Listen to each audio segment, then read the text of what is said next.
Comprendre les menaces en matière de cybersécurité nécessite de connaître les différents profils des attaquants.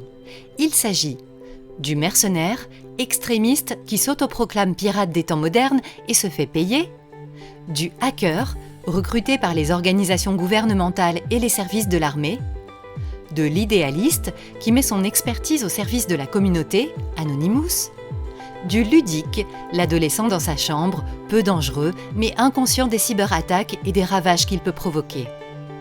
Quelques données importantes. 85% de toutes les brèches de cybersécurité proviennent d'une erreur humaine.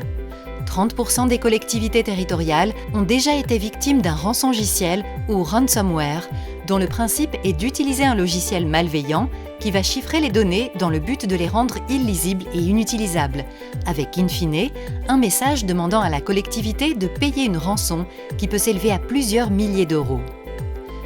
L'attaque par brute force consiste à trouver un mot de passe en testant un très grand nombre de combinaisons, sachant qu'un ordinateur peut tester des centaines de milliers de mots de passe à la seconde. CQFD, plus le mot de passe est simple, moins il faut de temps pour trouver la bonne combinaison. Une attaque par déni de service distribué, DDoS, vise à perturber le fonctionnement des services. Elle consiste à envoyer de multiples requêtes dans le but de bloquer le fonctionnement d'un site. L'hameçonnage, ou phishing, est une attaque visant à récupérer des données sensibles, comme des identifiants de connexion bancaire.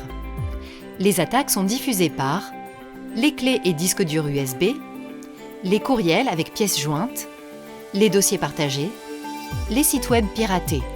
Les parades de l'utilisateur acteur de la sécurité informatique sont des mots de passe complexes, des codes d'accès sur les appareils mobiles, la distinction des mots de passe professionnels et personnels, la non-utilisation d'un stockage en ligne perso à des fins professionnelles, l'application des mises à jour de sécurité via des sites officiels, des sauvegardes régulières, distinguer l'utilisation perso et pro, se méfier de la Wi-Fi publique.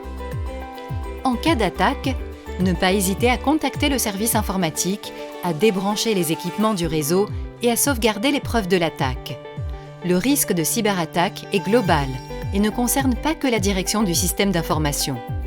Que ce soit dans le cadre professionnel et personnel, l'utilisateur reste le dernier rempart, dans un domaine où le zéro faille technologique n'existe pas.